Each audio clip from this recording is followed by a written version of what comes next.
সুখবর সুখবর সুখবর ইউরোপে অবৈধ অভিবাসীদের জন্য এক দারুণ সুখবর। স্পেন সরকার এক দারুণ সুখবর দিল অবৈধ অভিবাসীদের জন্য। কিনা প্রতি বছর 3 লাখ কর্মীকে বৈধতা দিবে, কিনা 2 বছরে বৈধতা পাওয়া যাবে, এটা সম্ভব।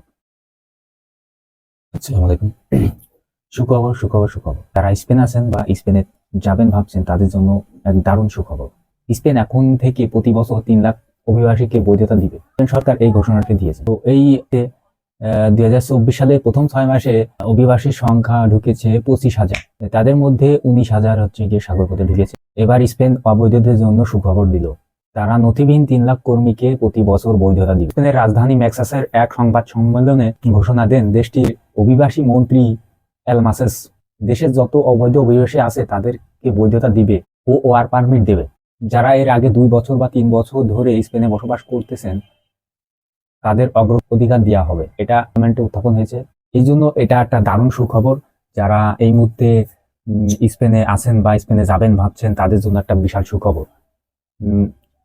ইউরোপের ভিতরে অনেক দেশ আছে যারা এখন অভিবাসীদের দিকে মুখ ফিরিয়ে নিয়েছে, তাদের কথা চিন্তা করে স্পেন একটা বড় সুখবর দিল। যারা অবৈধ আছেন তাদের জন্য একটা বিরাট সুখবর বলা যায়। তো 2 বছরে কাগজ দিবে, বৈধতা পাবেন স্পেনে গেলে। তো আপনারা অবৈধভাবে বা বৈধভাবে যেভাবে যান আপনারা স্পেনে গেলে বৈধতা পাবেন। তো ভিডিওটা যদি ভালো লাগে শেয়ার করে দেবেন, একটা লাইক ও সাবস্ক্রাইব করবেন।